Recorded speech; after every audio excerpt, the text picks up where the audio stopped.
ABC, this is Dave in Texas here, giving you my find of the year for 2017. Now these aren't the particular album, well, they're albums I picked up or records I picked up, but they're not like something I would listen to all the time. They're just something I found while going to Goodwill this year. And I go to Goodwill quite a bit and do a lot of bargain shopping that way. I go to the pawn shops here and I look at their CDs. And generally Goodwill doesn't have anything. I mean, you've all been to Goodwill and seen what type of records they have. Usually they're all beat up. Or, you know, stuff like Montavani and, stuff like that, Jim Neighbors. Which, if you like that kind of thing, that's fine. It's just not what I'm looking for. And if you can find anything in good shape, then you're lucky. But I have found a few things that you know, to pick up at Goodwill. But anyway, I went to Goodwill this past year and found something that I thought was really unusual, and so I thought I would share it. Generally speaking, like I said, I don't ever find anything. I'll find like maybe some CDs there, or some DVDs, which I'll buy. But I can't remember the last time I found any actual vinyl in a Goodwill that I would actually pick up. So anyway, and depending upon what time you go into the Goodwill, at least here in this town, I mean, you'll see a lot of stuff, and that might go for, you know, anything all over. You may see a lot of things, and then you just may see nothing. And generally around Christmas time, from about November through Christmas, they'll put out a lot of stuff because they know people are shopping then. And then after Christmas and you get through January, they'll kind of straighten up the store, and, you know, they'll put stuff up. And I don't know if they put that back in a warehouse or, you know, how they do it. But their inventory will kind of slack off, and you know, there won't be anything there. So anyway, one day I walked into Goodwill and they had a bunch of stuff. The store had stuff all over the place, really. And I saw a shopping cart, you know, kind of back towards the back, and it looked like there were some records in it, some vinyl in it. And so I went over there to look at it, and in particular, there was a certain label that caught my eye, and I you know, got my attention, and so I went back there to look at it to see if indeed that was what I was thinking it was, and it was, but I still didn't know what it was till I got there. So anyway, what I found was at the bottom. I'll show the other one later, but at the bottom I found these just these, like, they're record sleeves. They didn't even come in the carton, and they're made. It looked like somebody made these sleeves out of grocery paper material, you know, and they just taped them up on the back. But they wrote up here, you know, what was actually in the albums. Now these records are they're all 78 RPM, which, as you may know, I mean, like, even today, they don't even make most turntables. I mean, maybe with your higher end turntables, they might have a 78 RPM setting on it.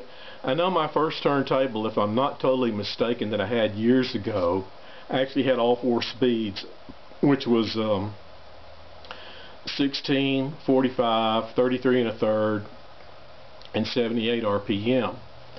And in fact, I only had one chance to ever use that. I've never even seen a 16 revolutions per minute. And as you may know, revolutions per minute means the how many turns it goes around on your turntable. So if it's going around at 16 revolutions per minute, it's spinning pretty slow.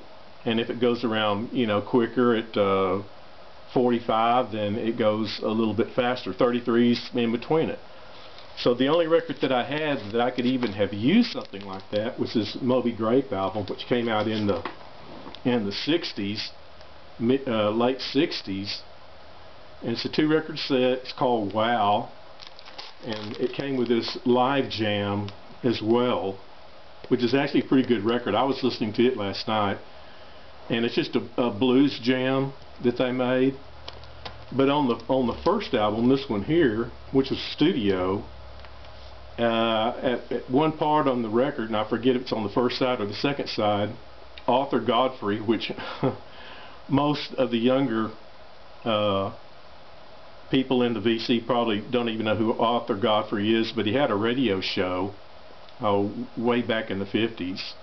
It's kind of a radio commentator, and he would tell you to switch this record to 78 RPM to hear the final track on the album. And I guess if you didn't have the 78 speed, you just eject it. But mine happened to have that, and I'd switch it over there from time to time. And the track itself was like, I'm not even sure what genre, or it was a track that came from an earlier earlier era, say like the I don't know, maybe the 40s, something like that. I should have researched that just to see. And so it kind of has that appeal, and it's just like, it was like one of those things that the some of the psychedelic bands back in the late 60s would do, you know, that had these kind of odd things that they'd put on their album, or just the music in general would be odd, you know, like the psychedelic music that came up with it at that time. So that was my only venture with 78 RPM, which was just with this album here.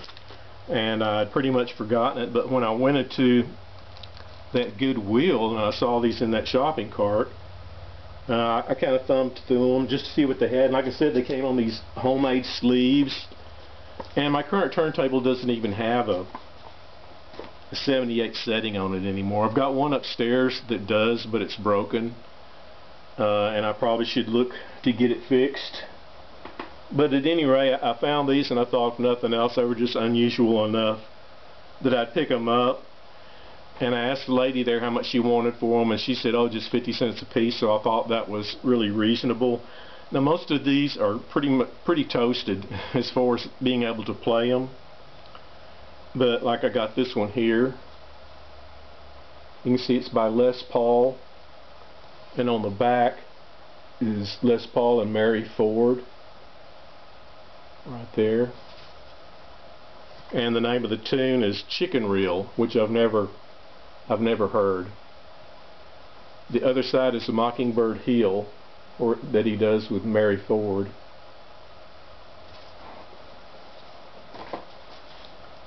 Here's one I'm probably sure you've heard of. It's by Maybelline by Chuck Berry. Now I assume, I don't know, I assume that he also put this out on 45, and this might have been when technology was going, you know, from 78 RPM to 45, and this is on Chess Records. The other side is called Wee Wee Hours, but it did have Maybelline on it, which I was surprised. Here's one by Bob Wills and his Texas Playboy Band on the OK label. My lights are acting funny on me today. I guess they're trying to go out. But San Antonio Rose by Bob Wills and his Playboy Band.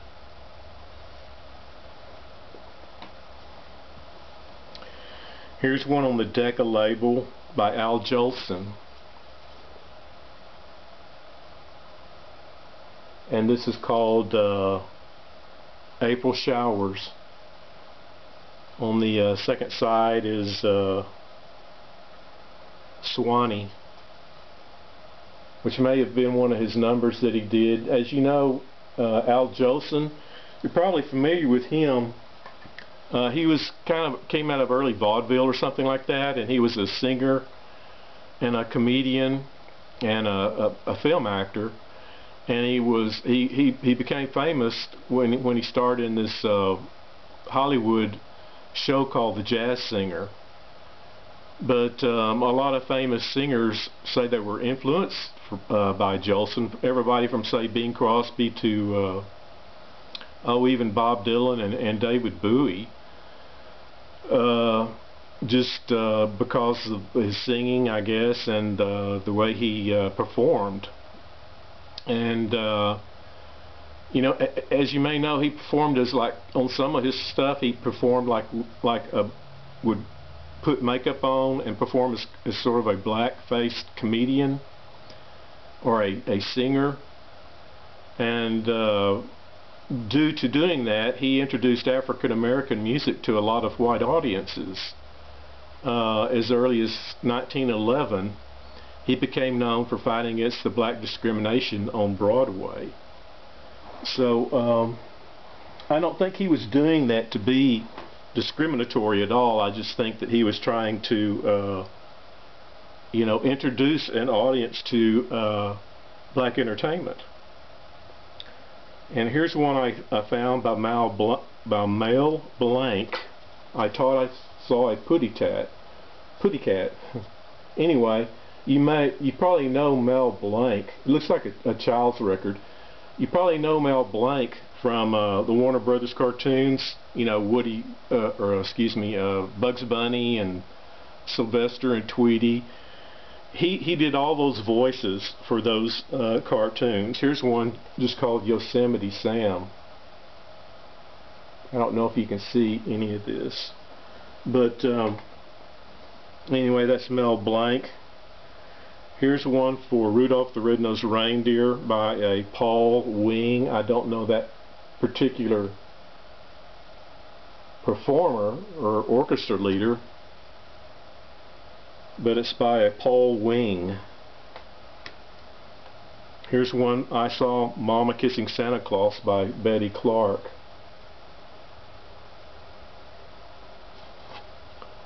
The flip side is You Can Fly, You Can Fly, You Can Fly.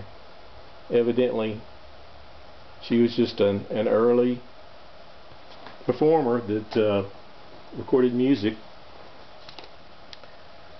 And here's one by Tommy Dorsey and his orchestra in the Still of the Night. RCA Victor.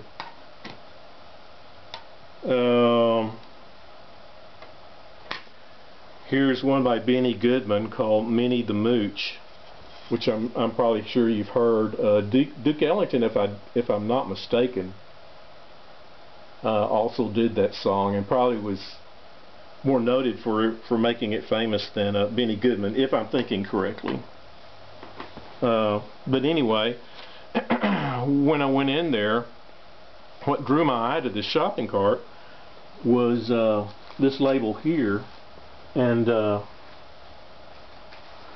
course I went over there and I thought, what in the world is this, the label I'm thinking of? And sure enough, it was the Sun label. And of course, you know, Elvis Presley, that's what this is. Excuse me, you can see that Elvis Presley. It's an early Sun recording by him. This is Blue Moon of Kentucky. And on the flip side is That's All Right. You know, That's All Right Mama, that song. Here's another one by him called Good Rocking Tonight on the Sun label.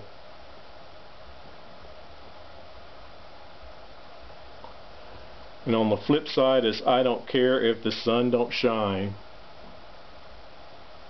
These are when Elvis was real early starting out with Scotty Moore and on guitar and those guys. I said I have not played them, I just know a little bit about Elvis back in the early days. Like I said, Scotty Moore, and there was a member in his band named Bill. I don't know his last name. This is Milk Cow Blues on the Sun label. And I thought, when I saw these, I thought, I don't even know if I can play these. I mean, I know I can't play them unless I get my turntable fixed. But if nothing else, they might be just interesting to frame and stick, you know, by my stereo on the wall or something. This side is You're a Heartbreaker by Elvis Presley on the Sun label. Milk Cow Boogie on this end. At any rate, I thought those were great finds just for going in and looking around and doing some crate digging. And even though I can't play these, I thought they were a real good find, and for all of them I paid under $10, so I mean you can't beat that any way you go.